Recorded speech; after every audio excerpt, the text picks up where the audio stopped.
At the narrowest point of the Strait of Hormuz, a ship can see the entire argument. American naval power sits in the water with all the drama that modern empire can produce. Carriers, destroyers, patrol aircraft, surveillance, warnings, blockade language, pressure language, the whole theater of force.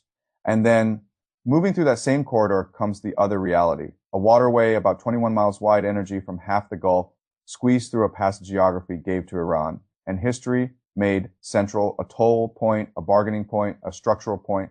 That is why I need to tell you very clearly what you are watching in Hormuz is not a sudden crisis.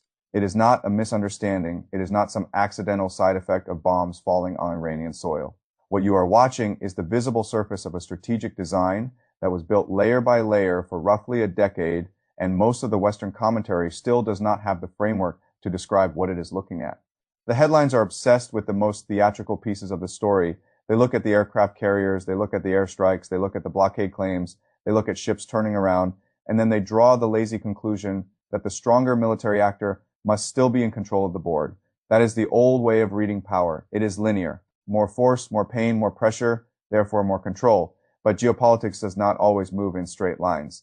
The most dangerous actors are often the ones who understand that if you cannot dominate the board in public, you can still redesign it quietly before the confrontation ever arrives. That is what China understood. And that is why Iran was never going to give up Hormuz on America's terms. Not because Iran is stronger than the United States. It is not. Not because Iran can defeat the American military in a conventional contest. It cannot. Iran was never going to give up Hormuz on America's terms because China spent years making sure that if this exact day ever came, Iran would not be standing inside American pressure alone. That is the real story. Not simply Iran, not simply America, certainly not a spontaneous crisis. The real story is that China planned for a world in which the United States would try to use force, sanctions, and maritime pressure to bend Iran into submission. And China spent 10 years building just enough alternative architecture to stop that pressure from producing clean surrender. Once you understand that, almost everything that looks confusing becomes obvious. Let us start with the first principle, because if you miss the first principle, the rest of the story will sound like noise. The Strait of Hormuz is not just a waterway, it is one of the pressure valves of the world economy. Roughly 20% of global oil supply passes through that corridor. Crude from Saudi Arabia, gas from Qatar, energy from the UAE, Kuwait, Iraq, and Iran. Markets do not just watch Hormuz, they depend on Hormuz. And when a country sits on the northern edge of one of the most important choke points on earth, that country does not need to defeat the strongest navy in the world to matter. It only needs to make the world feel that normal economic life now depends on political conditions that it can influence. That is already power. That is already leverage. That is already enough to impose costs on every outside actor that tries to remove it from the board. This is the game theory insight that too many commentators still refuse to internalize in an asymmetric contest. The weaker player does not need to win outright. The weaker player only needs to raise the price of the stronger player as preferred outcome above what the stronger player can comfortably bear. That is the whole equation. And Iran discovered under maximum pressure that Hormuz is exactly the card that lets it do that. No airstrike changes the map. No sanction changes the map. No aircraft carrier changes the map. Geography is the one card that keeps speaking even after the bombing begins. Now add China to that geography, and the story changes completely. Because China did not enter this drama as some emotional ideological patron promising to fight America. As war for Iran, China did something much colder than that and much more effective. China built conditions. I want you to hold on to that phrase because it explains nearly everything. China does not like direct confrontation when a slower, less visible method can achieve the same structural result. China's most important strategic habit is not charging into somebody else's war. It is placing itself so that when two other players collide, China's position improves. That is the pattern. China does not always fight the battle. China prepares the environment in which the battle becomes useful. If you trace the Iran story backward, you can see the architecture being assembled one layer at a time. The surface story begins with the big public landmarks. People like to quote the Belt and Road Initiative, the 25-year comprehensive strategic partnership between Beijing and Tehran signed in 2021. Iran entering the Shanghai Cooperation Organization in 2022. Iran entering BRICS in 2023. A Chinese consulate in Bandar Abbas, not just any city, but the port city sitting beside one of the most strategic waterways on earth. Individually, each move can be explained away as routine diplomacy. Taken together, they look very different. Taken together, they look like patient positioning around a single conclusion. Iran was too important geographically to leave outside China. That's long game. And once that conclusion was made, the task was not to rescue Iran dramatically in a future crisis. The task was to make sure Iran would be structurally survivable when the crisis came. That is the part many people still do not understand. China did not need to promise Iran victory. It only needed to help Iran avoid collapse. That was enough, because once Iran could avoid collapse, Iran could keep bargaining. And a country that can keep bargaining while sitting on Hormuz is a country that still matters. So what did China actually build? First, it helped build financial breathing room. The American sanctions machine works best when it can trap a target inside the dollar system and then threaten every bank, insurer, shipping intermediary, and commercial actor that touches that target. That is how maximum pressure is supposed to work. Cut the country off from dollars, cut it off from SWIFT, cut it off from normal trade, make daily economic life impossible, then wait for pain to become surrender. China looked at that machine years ago and reached a blunt conclusion. If the dollar system is the weapon, then resilience begins with reducing dependence on the dollar system.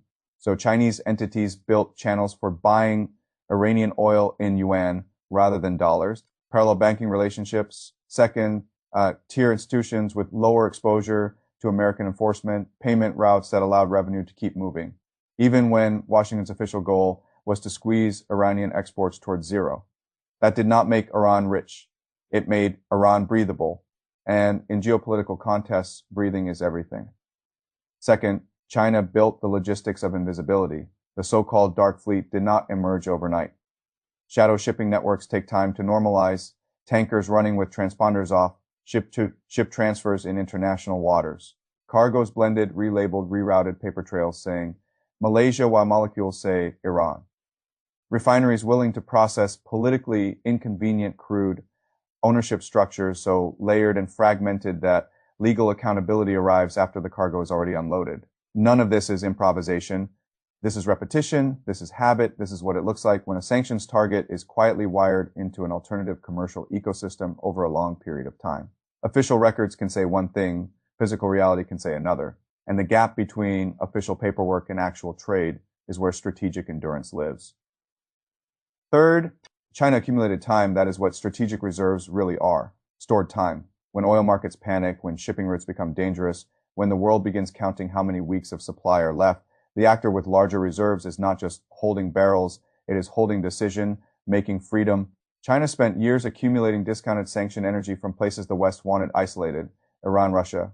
Others where price and politics created opportunity. By the time Hormuz became a live pressure point, China was not entering the crisis on the same clock as Europe or other import-dependent economies.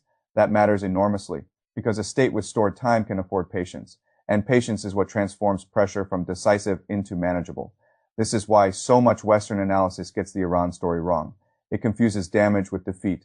Iran has been damaged heavily, its military infrastructure has been degraded, its economy has been hurt, its leadership has absorbed enormous blows, but damage is not the same as strategic irrelevance. Damage is not the same as capitulation. Pain is not the same as collapse. China's role was never to make Iran comfortable. China's role was to make sure pain did not automatically become surrender. That is a completely different thing. And once you understand that, you understand why Hormuz keeps returning to the center of the board, because America kept treating the conflict as if sufficient punishment would eventually force Iran into a narrower and narrower box until Tehran had no meaningful choices left. But Tehran still had a choice that could not be bombed away: Hormuz, the toll booth. The choke point, the geography card, the place where a sanctioned country can suddenly become structurally relevant to everyone. Again, this is why I say Iran was never going to give up Hormuz on America's terms. Look at the logic from Tehran's side for one moment. What gives Iran strategic relevance in a world dominated by stronger military powers and stronger currencies? Not conventional naval supremacy, not air dominance, not a giant alliance structure. Hormuz. Hormuz is the point where Iran can make itself impossible to ignore. Hormuz is the point where global energy, maritime risk, sanctions politics, and great power rivalry meet in one narrow corridor. If Iran surrenders that point cleanly on American terms, what exactly is left? What is the leverage? What is the bargaining chip? What is the instrument that forces every outside power to keep Iran in the calculation? There is T1, and states do not voluntarily discard the one card that restores their relevance. That is why the American reading was flawed from the start. It was looking at the war through a force ratio lens, while China and Iran were reading it through a structural endurance lens. Washington was saying, In effect, we can intensify pressure until Iran yields. Beijing and Tehran were saying, in effect, you can intensify pressure, but if the target survives long enough, geography begins working for us again. And that brings us to one of the most important parts of the story, the part almost nobody in the American media is describing. Honestly, Hormuz is not merely a US-Iran confrontation. It is a financial order story, because when transit, trade, or oil movement around the Strait is increasingly linked to yuan settlements, Chinese demand, Chinese shipping tolerance, Chinese insulation from the petrodollar order, the Strait stops being just a security problem. It becomes a demonstration that the dollar system is powerful, but not absolute. A demonstration that the global South is watching very carefully. A demonstration that alternative settlement systems are no longer theory, that they are practice. That is why this moment matters far beyond the Gulf. It is a lesson, and the lesson is not subtle. If a sanctioned state with the right geography can survive under maximum Western pressure because China helped build the financial and logistical architecture around it in advance, then American coercive power is still dangerous, still costly, still capable of inflicting immense damage, but no longer automatically decisive. That is a profound shift. Not because America has become weak. America has not become weak, but because another power has spent the last decade creating escape routes around the old instruments of discipline. Look at the blockade logic. Washington can point to ships turning around and call that success. And in a narrow tactical sense, of course, it matters that ships turn around. Any enforcement action that changes commercial behavior matters. But strategy is not the same as a press conference. The deeper question is whether a blockade over a waterway as busy, commercially vital, and politically sensitive as Hormuz can be maintained long enough, broadly enough, and credibly enough to force a lasting political outcome without producing global market instability, allied hesitation, and widening geopolitical costs. That answer is much less comfortable because even if you can make 9 ships turn around, you are still trying to control a corridor through which roughly 2,000 ships move in a normal month. You are still trying to impose order on one of the most economically sensitive choke points on Earth. You are still doing it while allies measure their own exposure. You are still doing it while China reads the situation not as a temporary incident, but as further proof that overland corridors, alternative ports, reserve accumulation, and non-dollar channels were worth building all along. That is the hidden asymmetry. America is bleeding attention, resources, and credibility trying to dominate the immediate choke point. China is using the same crisis to validate the long-term bypass Gwadar, the China-Pakistan economic corridor, rail links, continental energy logic, alternative routes that become more strategically valuable every time Hormuz becomes unstable. China is building the exit ramp while America argues over the toll booth. That is not a slogan, that is the structure. And once you see the structure, you also see why the historical parallels matter. After the Second World War, Britain kept fighting to preserve imperial relevance while America was already constructing the next order. Britain held battles, America held architecture. That is why one declined and the other rose. The deeper lesson of imperial transition is always the same. The side obsessed with immediate control often misses the side building the conditions of future control. That is what makes Hormuz so significant. It is not the cause of a changing world order. It is the place where the changing order becomes visible. Iran is not the architect of that change. Iran is the geography through which the change is expressing itself. China is the architect. Iran is the hinge. America is the force trying to impose the old language of control on a board that has already been partly rewired underneath it. That is why the peace talk dimension matters so much, because the very fact that Iran can place sovereignty over Hormuz or operational influence over Hormuz or formal recognition of its role in Hormuz into the negotiating space tells you something essential. It tells you Iran does not see itself as a defeated state begging for relief. It sees itself as a wounded but still central actor sitting on a lever that others cannot simply remove. That is a totally different negotiating posture. And again, no amount of rhetoric changes the underlying reason. China helped build the resilience that made that posture possible. I want to be very careful here because people often hear an argument like this and make 2 mistakes. The first mistake is to turn it into a conspiracy fantasy. China planned every detail. China pulled every string. China scripted the war. That is childish. Serious strategy does not work like that. The second mistake is the opposite. China had nothing to do with it. This is all just Iran improvising in the middle of chaos. That is also childish. The reality is more disciplined and more unsettling. Intelligence strategists do not script every event. They prepare for classes of events. They identify the critical terrain, the vulnerable dependencies, the currencies, the ports, the supply routes, the institutional memberships, the reserve needs, the legal choke points, the insurance gaps, the commercial workarounds. Then they build quietly so that when crisis comes, they do not need to improvise from zero. That is what China did. It identified Iran as strategically indispensable to any long game against American dominance of energy and finance. It recognized Hormuz as one of the world's great leverage points. It understood that the dollar system could be weaponized. It understood that sanctions would intensify. It understood that alternative transport corridors would eventually matter far more than they seemed to matter in peacetime. Then it built, not with speeches, with layers.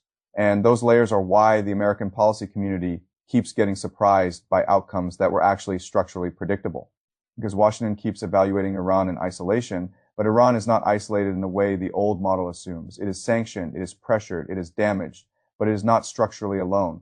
And that makes all the difference in the world. So where does this go? I think the answer begins with accepting what is not going to happen. Iran is not going to walk away from Hormuz and hand Washington a clean symbolic victory that strips Tehran of the one card geography gave it. That is fantasy. It is not going to happen now. It is not going to happen. After this round of pressure, it is not going to happen because somebody writes another sanctions package. Iran may negotiate around usage, around routing, around deconfliction, around operational procedures, around temporary understandings, but surrender the principle that Hormuz is central to Iranian leverage number because that principle is now fused to something larger than this war. It is fused to the emerging architecture of a world in which American power is still formidable, but no longer alone in designing the rules of survival. That is why this moment should be read so carefully. Not as an episode, as a revelation that force and architecture are not the same thing, a revelation that military superiority can still fail to produce the exact political outcome it wants if the target was wired into an alternative survival system before the confrontation began. A revelation that the future may belong less to the power that strikes hardest in public than to the power that prepared the board most patiently in private. And if you reduce the entire story to one sentence, it is this: America tried to force a surrender at the choke point. China spent 10 years making sure Iran could survive inside it.